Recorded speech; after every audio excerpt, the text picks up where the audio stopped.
Hello, this is Jimmy, and welcome back to MiniGameMaker. This is my very first update video, updating everyone on the progress that I've made in my game in the past week. This week I've added a couple of things. I've added a new menu screen. As you can see right here, it's a lot better looking than the previous one from the last video. I have load slots right here, so I can load other levels and stuff, but I'm not going to do that right now. I can save other levels, and I can test from... That's not right. Need to fix that. I can test from current location and beginning. And what that's going to do, right now it's not fully functional, so if I test from beginning it will snap me back to the start of the game. But what it will do is it will set me into survival mode. So that's the kind of stuff that I'm getting into now. For example, this is a laser right here, one of the things I've added. And if I power that laser, it will obviously shoot a laser.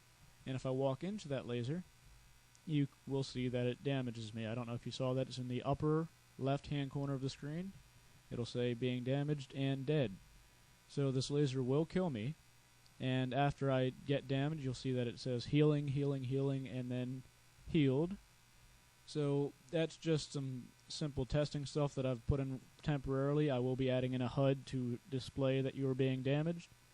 But the functionality is in there. The hard part is in there. And so you can just kind of get a glimpse of what's going to be in the game in the future.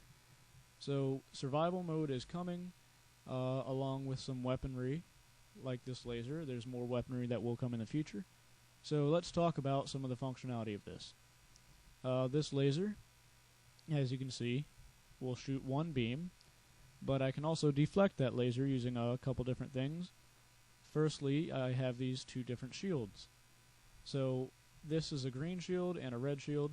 The green shield you can actually walk up to, pick up, and move around. And whenever you set it down, it will stay in that location.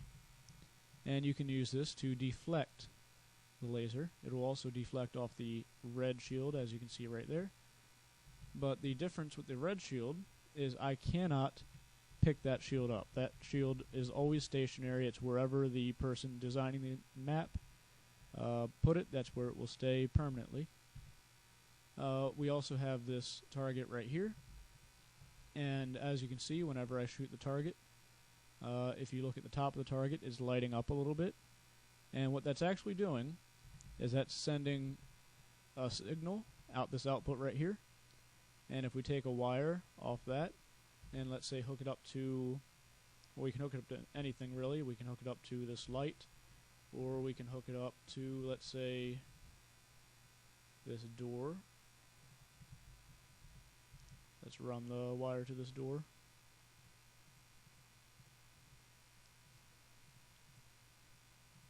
That means shooting that target will activate whatever you hook it up to. So if I shoot the laser into the target, you can see the door opens and the light displays red, and if I move it off, the door will close and the light will turn off. Additionally, this reflective property of the laser will continue to bounce multiple times. So if I reflect the laser again with another shield, it will bounce again, but it does have a limit to it. So this laser will only reflect up to 5 times before it becomes too dim, too weak, and it can no longer reflect off of surfaces. So let's show that right now. Let's see, it's bounced 1, 2, 3, 4 times. That means this is the 5th time, which means it should no longer bounce. It should not bounce off of this one. And as you can see, it does not. So I will be adding in a new material to this laser, so that every time it bounces off of a shield or anything, it will become dimmer and dimmer and dimmer and dimmer every time it bounces until it's almost not visible on the last bounce. This laser also has another functionality. As you saw in the beginning, if I walk into this laser, it kills me almost instantly because the very first beam is very powerful. However, if it's bounced a couple times and it's become very dim, if I walk into it, you can see it takes a lot longer to kill me. So that's just some neat functionality that I've programmed in. And because it bounces 5 times, it will add some more complex puzzles where you have a certain number of bounces before you have to get that signal to a target, or it like limits the number of shields you can use and stuff. I don't know. It adds a level of complexity to level designers if they want to use that. Something else I've added, you saw this a bit in the previous video, but I didn't talk about it too much, is this block right here. If I place 2 blocks, and well, let's select a color first, so let's select red. If I place 2 blocks, it will fill the gap between those 2 blocks with whatever color you have selected, like so. So if I place a line, it'll make a line. If I make a block, it'll build a block.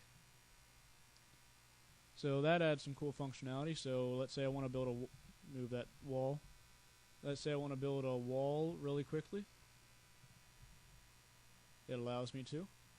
And something else I wanted to add, since I added that, is I wanted to add a way to delete these blocks really quickly, because it'd be kind of annoying to sit there and try to break each of these blocks individually. So I wanted to add a way to do that quickly. So now if I break 2 blocks like that, I can get the red version of this block, place it there, and it will delete everything in between and make doors and walls or windows or whatever I need it to make.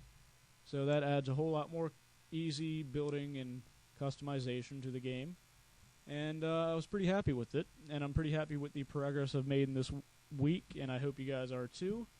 If you did, and you like these changes that I've made, feel free to like, comment, and subscribe. If you have any suggestions as to other things I could add into the game, let me know in a comment down below.